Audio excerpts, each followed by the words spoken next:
Jesu Kristu inkosi, ngiyabingelela ekhaya leZwi, ngiyabingelela Baba nasetabeni yendlu kaJehova. Ngiyabonelelwa. Ngibonga kakhulu uNkulunkulu emasontweni adlule ukuthi wasisiza wasiphephisa engozini yemoto. Imoto isiphaphalaza iphuma emgwaqweni yaze yayoyimela. Mengikhumbula kahle ngikhumbula nje la engathi khona uJesu Kristu inkosi ngoba kwakungasabambeki lutho emotweni, kwangathi imoto ayisabhreki. Kodwa ekugcineni-ke imoto yangalimala nathi sangalimala. Izimanga ezenziwe uNkulunkulu ayikholakali. Ngiyambonga kakhulu nje uNkulunkulu, ngithi ufanele ukudunyiswa. Jesu Kristu inkosi. Jesu Kristu inkosi, ngiyabingelela Baba egameni likaJesu. Bingelela nje ibandla lonke, abantwana bakaNkulunkulu abasentabeni yendlu kaJehova yabonelela, nabasekhaya leZwi nomndeni kaBaba. Ngiyabingelela egameni likaJesu. Baba, ngiyambonga uNkulunkulu. Ngiqala nje ngixolise ukudileya ukuletha ubufakazi uNkulunkulu angenzela khona ngale nkonzo le ekade sikuyo yomkhosi ka-3 days. uNkulunkulu ungenzele into enkulu bazalwane. Ngithi nje ngeke ngiwathula amandla kaNkulunkulu noma sengidileyile, kodwa nje ngiyambonga uNkulunkulu seze wangenza ngathola ithuba. Baba, siphuma emkhosini Friday, saphuma ekuseni. Kwathi nje emini Baba ngamukela igrosa, uNkulunkulu engipha igrosa komakhelwane wami. Angikaze Baba ngijabule kanjena, nanokujabula lokhu okuthobisayo ukuthi hawu Nkosi Jesu, into engakaze Baba ngicabange. uNkulunkulu nje wangenzela umusa. Hey, ngambonga uJesu, ngambonga. Kanti ngangisagcwele nje injabulo yokubonga uNkulunkulu nathi emkhosini. Sabona ngisho nemisebenzi kaNkulunkulu emangalisayo, sokuba khona inamba yodwa evulwayo. Ngisamdumisa nje uJesu nje. Hawu, kanti inkosi nami izophinde ingiphe isibusiso. Ngiyambonga kakhulu uNkulunkulu bazalwane, ngiyamdumisa. Ngithi nje uJesu Kristu inkosi. uJesu Kristu uyinkosi. Ngiyabingelela kuBaba, ngiyabingelela kumama, umndeni wonke wakaNsibande, abazalwane ekhaya leZwi, abazalwane entabeni yendlu kaJehova. Kuyabonelela. Ngithintwa indaba kaBaba uStekeni. Baba uStekeni sisebancane sisafunda ema-primary, wayelithumela leli vangeli, elithumela eletha amabhayisikobho. Sibuka nokuba sasebancane, sibuka kodwa singenakho ukuqonda, sibe nalokho kwesaba ukuthi kanti uma ungezanga kahle kugcina sekunje.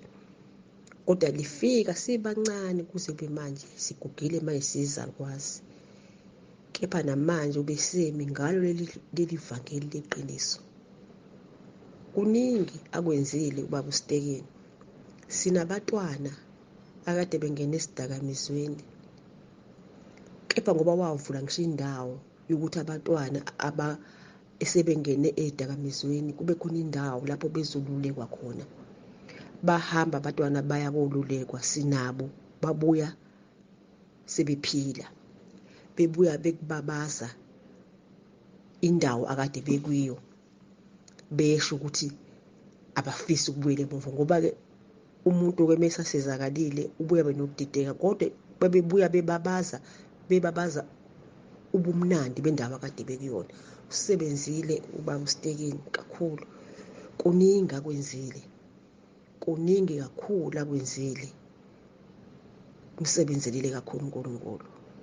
Ufana nawe baMsibande nobaMsibande ngokuvula ikhaya leZwi nobaba uSitekeni evule usiza abantu isiza, nobaba uNsebande evule ikhaya leZwi, baningi sisizakele, sibaningi, silaphekile enyameni, silaphekile emoyeni.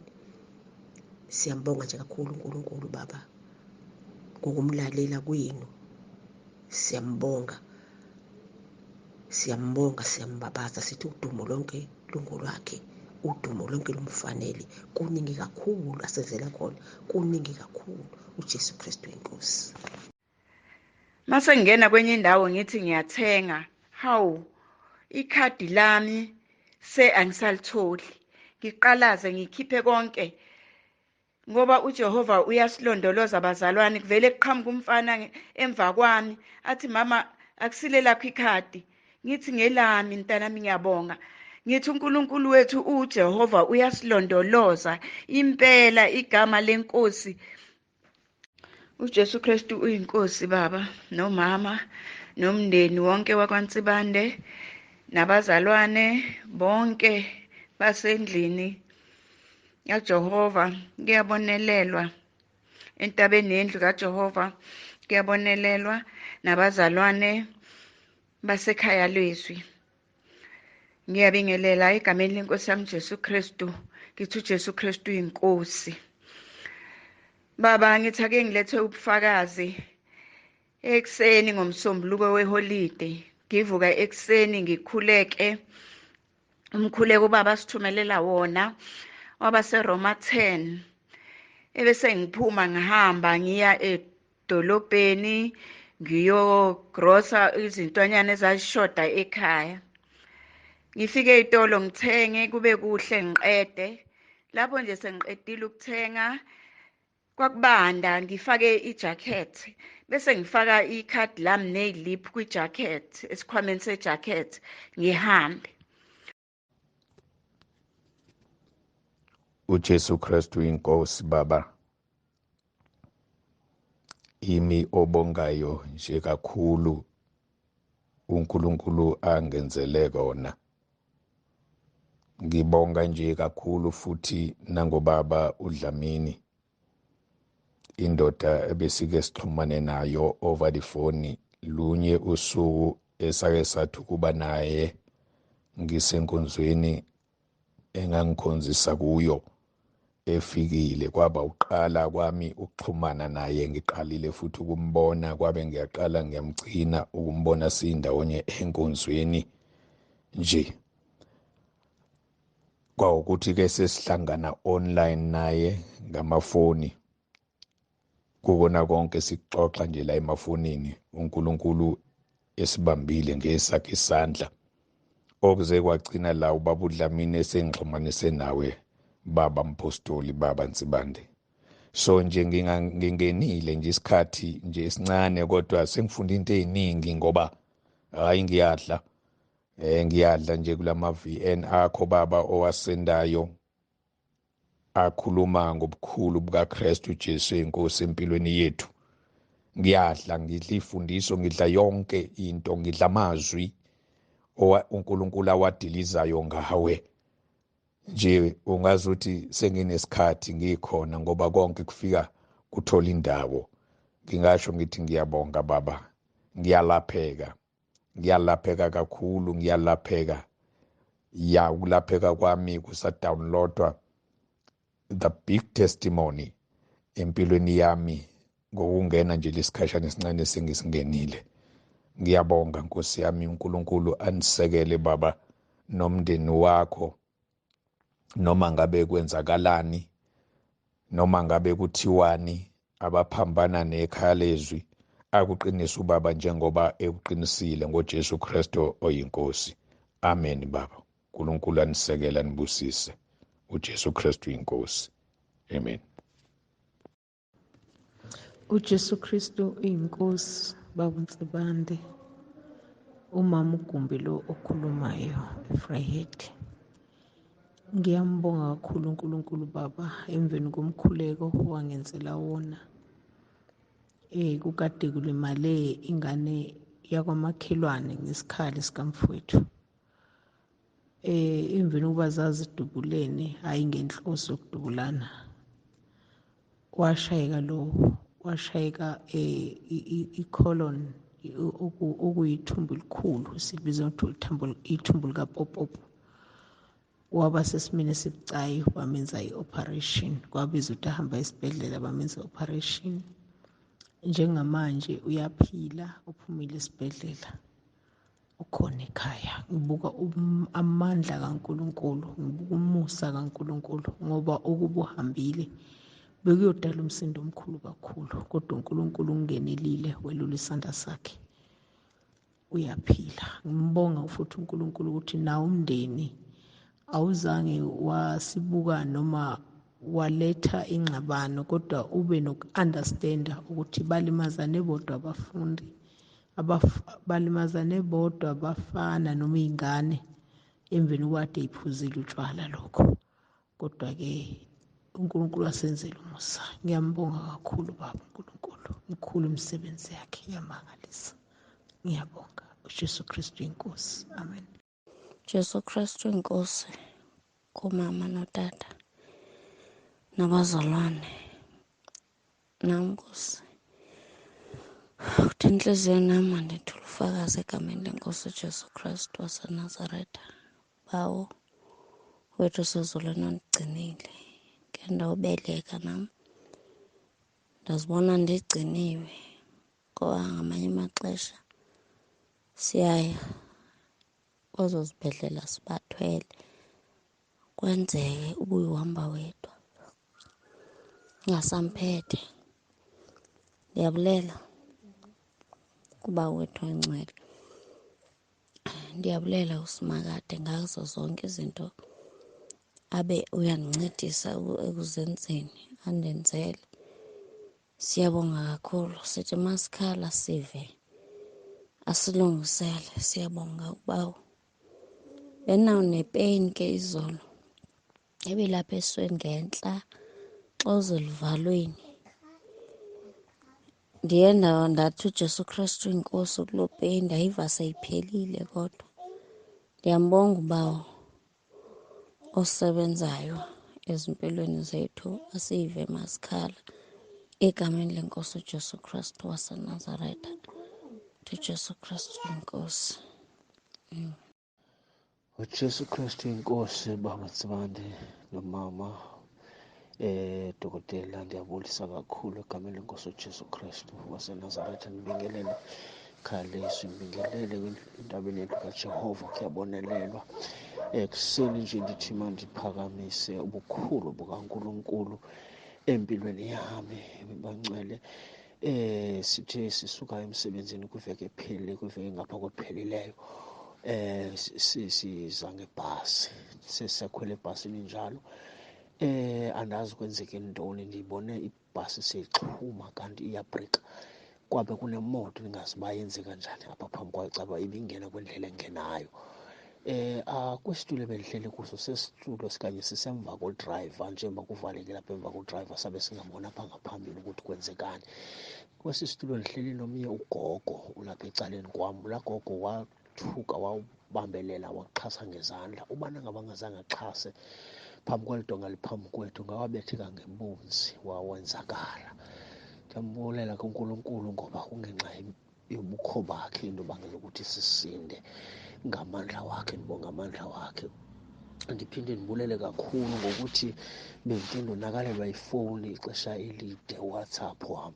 Egameni lenkosi ndithe kanye ngolu suku ndibuyela ngawo uba rayithi uWhatsApp wam, kwacasa into yoba kuleli xesha kanye kuqala inkonzo ukungenwa emkhosini. Kwawabe uNkulunkulu ebesethethile, besendiqalise already nam ukuthi kufanelekile ndithathe umkhosi, ndingazi ukuthi ngowantoni.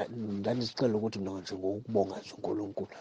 Kwabe sekuvela ke ngoku ndabe sendijoyina ke ngoku lo mkhosi wala 3 days. Kade ndiyambulela kakhulu uThixo ngako konke akwenzayo. Imisebenzi yakhe iyammangalisa, uyamangalisa uThixo wethu. Bangcwele egameni lenkosi. Ngibonga kakhulu ngekhaya leZwi, ngibonga kakhulu tata wam uNkulunkulu andibusise nomama kakhulu egameni lenkosi uJesu Kristu. uJesu Kristu inkosi. Amen. uJesu Kristu yinkosi baba, ngiyabingelela egameni lenkosi yethu uJesu Kristu.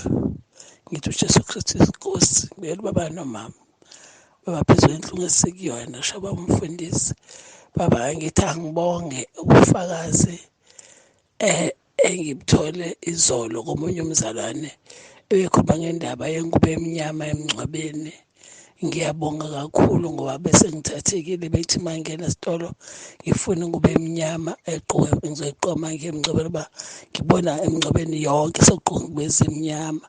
Ngathana make ngifune yami kodwa uNkulunkulu emuhle bengincisha usayizi ngingawutholi noma ngifakaze khona izingubo esitolo kodwa usayizi bengingawutholi. Ngiyabonga ukuthi bakuyicebo likaNkulunkulu lona lelo. Ngiyabonga kakhulu baba lobufakazi ubaba wamane sithumele nabona. Ngiyabonga baba inkosi kubusise ngalokho ngoba kwesinye isikhathi kuyasakha uthi ubufakazi bahlukahlukene buyakha buyaphilisa buthole isikhala ukuthi indawo benginenkinga la kodwa nginxuthi ubufakazi bomunye umzalwane siyakheka. Siyabonga kakhulu baba, bengihlela impela ngithi kule mingcwabo engizoba nayo kumele nakanjani ngiyoyifuna ingubo emnyama kodwa ngiyabonga ngoba uNkulunkulu usekhulumile. Ngiyabonga kakhulu, sengiqwashile. Inkosi busise, ngiyabonga. Jesu Kristu inkosi, ngiyabonga kakhulu baba, ngiyabonga. uJesu Kristu uyinkosi baba.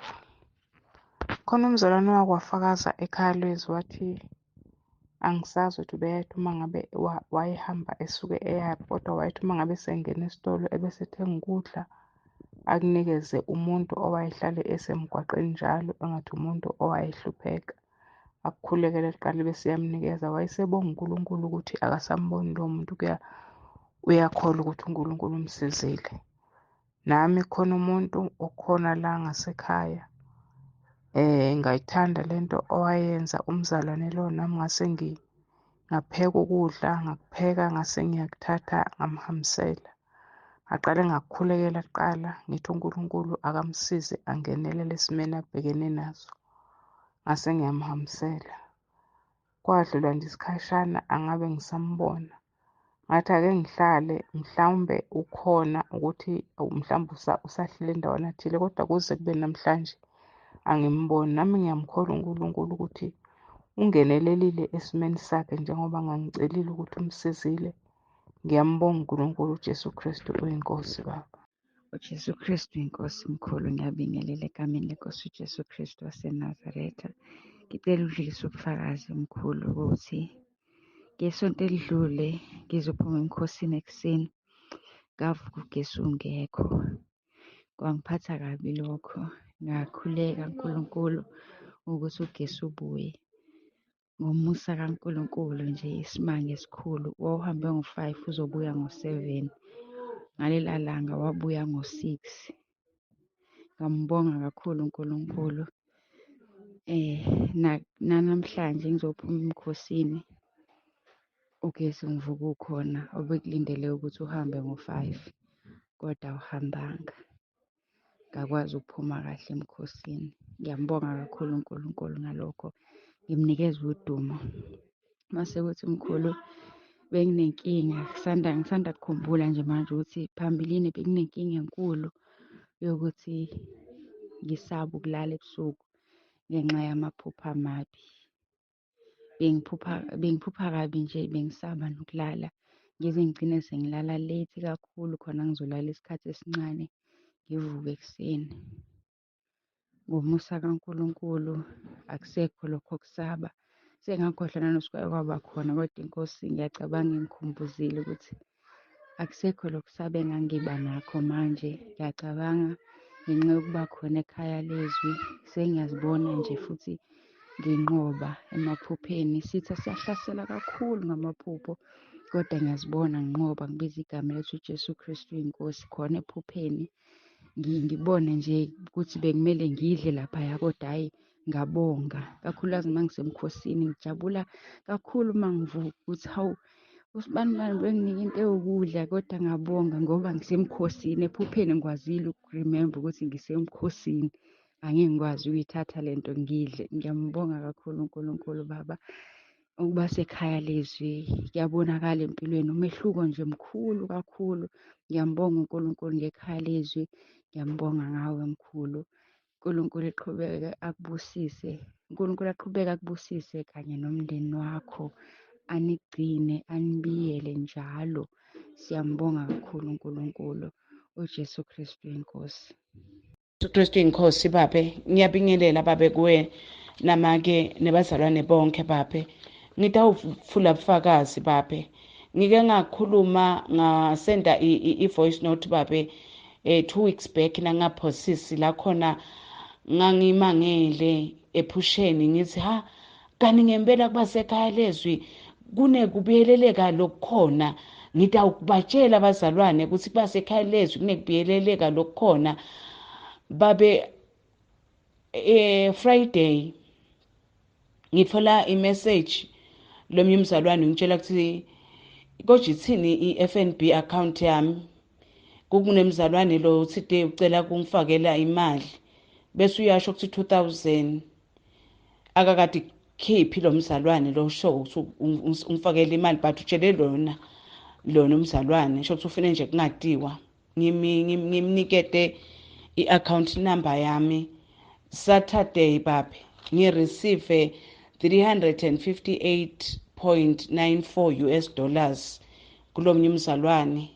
Lo mzalwane lona nje ngake ngamcocela nje ngathi sibe nenkinga kwaphephuka but nje sisesihlobeni.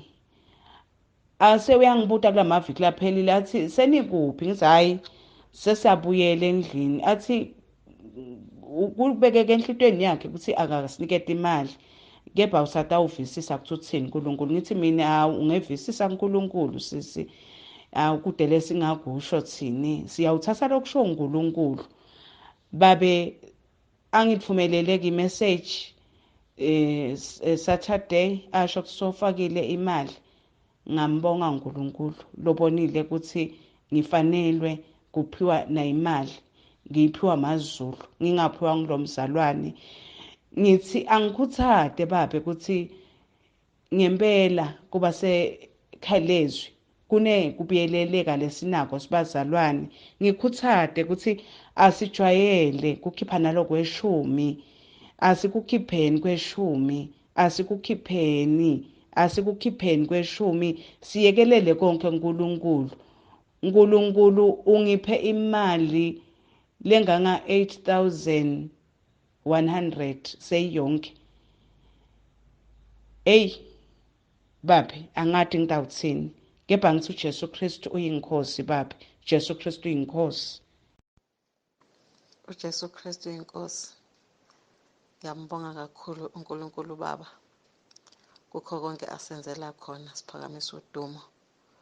Uthe ngomkhosi wa-21 days ngangicelile ukuthi abantwana bonke bami besebenze bethole imisebenzi, kodwa-ke usephendulileke ngoba wayesebenze yedwa umntwana awuthola omunye umsebenzi aphinde awuthola phinde futhi awuthola omunye, bonke sebeyasebenza. Ngiphakamisa udumo-ke ngithi uNkulunkulu omkhulu, asihlaleni singabusuku uNkulunkulu ngokusenzela iy'manga.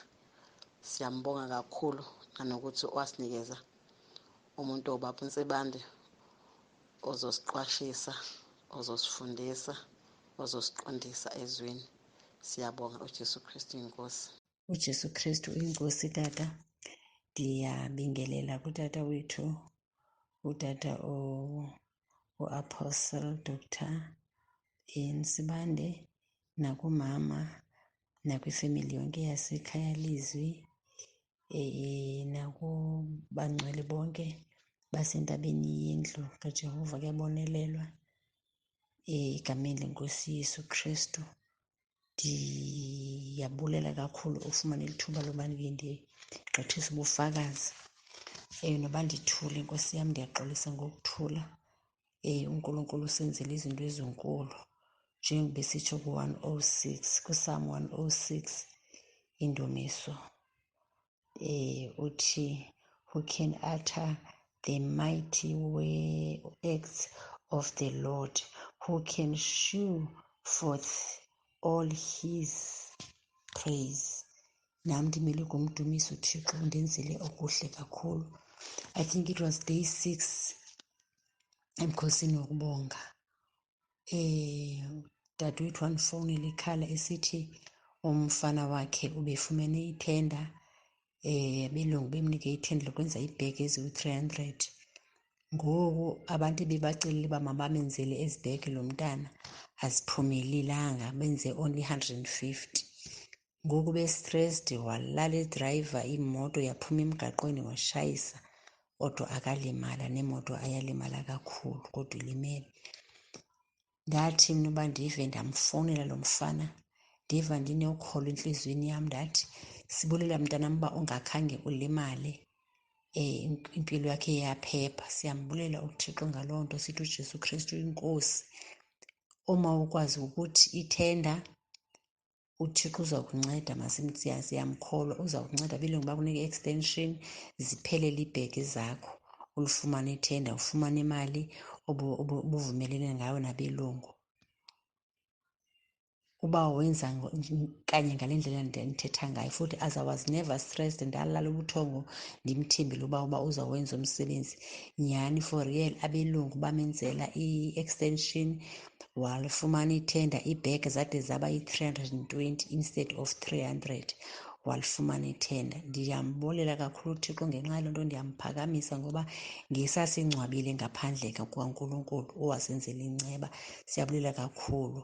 Kumnandi ukuba ngumntana kaThixo, kumnandi uba ngwasekhaya leZwi. We are protected, even our families are protected. Siyambonga kakhulu uNkulunkulu ngenxa yaloo nto. uJesu Kristu uyinkosi, ndiyamphakamisa kakhulu. Amen. uJesu Kristu uyinkosi baba Nsibande. Ngiyanibingelela egameni likaJesu Kristu inkosi yethu, ekhaya, emndenini wonke, ekhaya leZwi nasentabeni yendlu kaJehova kuyabonelelwa. Ngithatha leli thuba nje baba ukubonga uNkulunkulu, nginibonga nani ngemkhuleko enisixhasa ngayo, siyimindeni ngemindeni. Kanjalo futhi nokuthi nje niyaseluleka, futhi niseluleka ngaphandle kokutotosa. Lokho okusho ukuthi niyasifundisa ukuthi we have to do things and act responsibly. Siyambonga uNkulunkulu kakhulu ngani.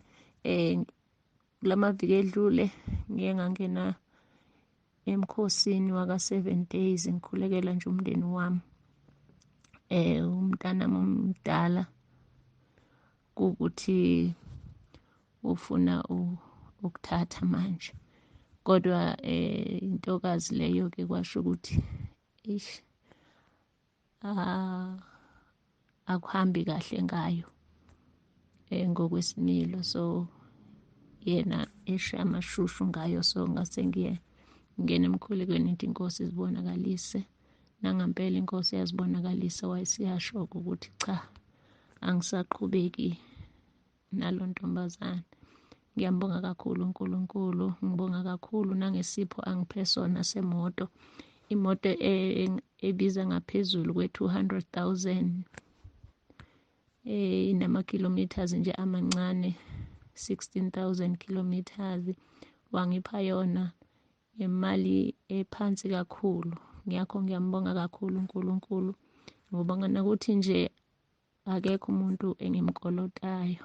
uNkulunkulu uyangimangalisa usuku nosuku. Ngithi nje angithathe leli thuba ngimbonga uNkulunkulu, nanokuthi nje yonke into kuNkulunkulu iyenzeka, akukho okungenzeki. Usimangaza usuku nosuku. Inkosi yomsinibusise, uJesu Kristu uyinkosi.